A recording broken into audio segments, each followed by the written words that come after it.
योग गुरु का नाम लाला रामदेव जी के नाम से क्यों लिया जाने लगा है? अब तेरे पेट में किधर दर्द हो रहा है? बाबा बोल भारत, स्वतंत्र सोच, बुलंद आवाज। बाबा रामदेव अब बन चुके हैं लाला राम। हाँ जी, लोगों का यही कहना है कि अब बाबा रामदेव अपनी बात पर नहीं रहे और जब उनसे कोई सवाल पूछता है तो वो उन्हीं पर भड़क जाते हैं। आपको याद होगा जब प्रधानमंत्री नरेंद्र मोदी नए प्रधानमंत्री बने थे या फिर उससे पहले, उन्होंने कहा था कि अगर नरेंद्र मोदी सत्ता की सीट पर बैठते हैं तो काला धन विदेशों से आ जाएगा और हर गरीब को कुछ न कुछ मिलेगा, पेट्रोल डीजल गैस सस्ती हो जाएगी। मगर ऐसा कुछ भी नहीं हुआ।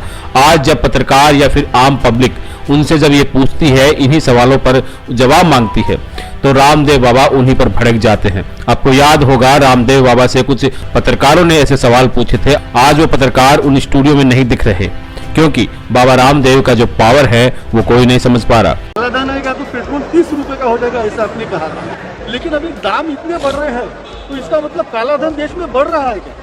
देखो, जो कालाधन भ्रष्टाचार व्यवस्था परिवर्तन के लिए जो हमने पूरे देश में आंदोलन चलाया, तो मैंने उस समय कुछ प्रोविजंस रखे थे कि टैक्स टेररिज्म से और अलग अलग प्रकार के जो कुछ आर्थिक सुधारों के कार्यक्रम थे, तो मैंने ये बोला था कि जो क्रूड ऑयल का रेट है उसके अनुरूप यदि तेल बेचा जाए और उसके ऊपर टैक्सेशन कम कर दिए जाए तो निश्चित रूप से जो मैंने बोला था वो हो सकता था।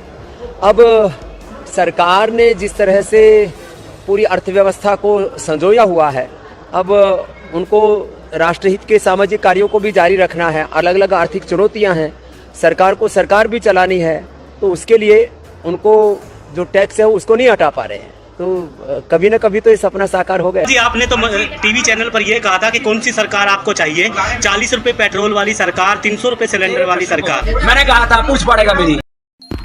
बोल भारत, स्वतंत्र सोच, बुलंद आवाज।